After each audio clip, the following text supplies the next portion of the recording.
ഇന്ന് പിന്നെയും പാസ്ത കഴിക്കാൻ വേണ്ടിയിട്ട് ഹമ്മോക്കൊക്കെ പോവാണ്. എനിക്ക് പാസ്ത ഇഷ്ടമാണെന്ന് മനസ്സിലാക്കിയതിന് ശേഷം ഷാഹിനാണെങ്കിലും ഇമ്മച്ചിയാണെങ്കിലും എനിക്ക് വിശപ്പില്ലാന്നോ എനിക്ക് ഫുഡ് വേണ്ടെന്നോ പറഞ്ഞാൽ അപ്പം പറയും എന്നാൽ പാസ്ത കഴിക്കാൻ പോവാന്ന്. അതെങ്കിലും വയറ്റൊക്കെ എത്തിക്കോട്ടെ എന്ന് കരുതിയിട്ടാണ്. ഹമ്മോക്കിൽ പോകുമ്പോൾ എന്താ അറിയോ, ബാക്കിയുള്ള കഫേസിനെ വെച്ച് നോക്കുമ്പോൾ കുറച്ചുകൂടെ സൈലൻറ്റും ആയിരിക്കും, തിരക്കും കുറവായി. നല്ല കുറച്ച് ഗെയിംസും കളിക്കുക, നല്ല അടിപൊളി പാസ്തയും കിട്ടും. ഞങ്ങൾ കളിക്കാൻ നിന്നത് പാമ്പും കോണിയാണ്. ഷാഹിന് ഒന്ന് കിട്ടി ഇറങ്ങാൻ തന്നെ കുറേ ടൈം എടുത്തു. അതിൻ്റെ ഇടയ്ക്ക് കുറേ പ്രാവശ്യം പിന്നെ പാമ്പ് വിഴുങ്ങി താഴത്തെത്തി, ഓന വിഴുങ്ങി, അങ്ങനെ കുറേ പരിപാടികളൊക്കെ ഉണ്ടായിരുന്നു. ഞാൻ ജയിക്കുന്നതിൻ്റെ വക്കത്തെത്തി.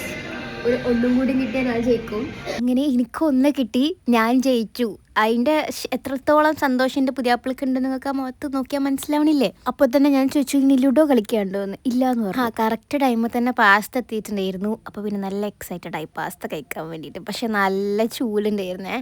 ഇപ്രാവശ്യം പാസ്തേൻ്റെ കൂടെ നമ്മളൊരു ചിക്കൻ സാലഡും കൂടെ ഓർഡർ ചെയ്തിട്ടുണ്ടായിരുന്നു. ചിക്കൻ, പൈനാപ്പിൾ, ഉറുമാമ്പഴം ഒക്കെ വരുന്ന ഒരു സാലഡ് കേട്ടോ. എനിക്കതിൽ ചിക്കൻ നല്ല ഇഷ്ടമായി, ഷൈനായിട്ട് നല്ല ഇതും ഇഷ്ടമായി, പൈനാപ്പിളും ഇഷ്ടമായി. പിന്നെ പോണ വൈക്ക് യൂണോണ്ട് കുറച്ച് കാച്ച് മേടിച്ചു. ആക്ച്വലി നമ്മളെ വീട്ടിലുണ്ട്, പക്ഷേ ഈ നോർമൽ കാച്ച് നമ്മുടെ വീട്ടിൽ കുറച്ച് പഴയതായിട്ടുണ്ട്. പക്ഷെ നോർമൽ കാറ്റിനേക്കാളും എപ്പോഴും രസം നോമേഴ്സി കാച്ചാണ്. യൂണോണ്ട് നോമേഴ്സി കാച്ച് ഇതാരെങ്കിലും കളിച്ചിട്ടുണ്ടെങ്കിൽ പറയാം, നല്ല ത്രില്ലാണ്. അങ്ങോട്ട് കളി അങ്ങോട്ട് തീർന്ന് കിട്ടൂല. അങ്ങനെ അതൊക്കെ കളിച്ച് എനിക്ക് തോന്നുന്നു ഇന്നെ രണ്ടാളും കൂടി തോൽപ്പിച്ചിട്ടുണ്ടാവും. അതാണ് നടക്കലവിടെ.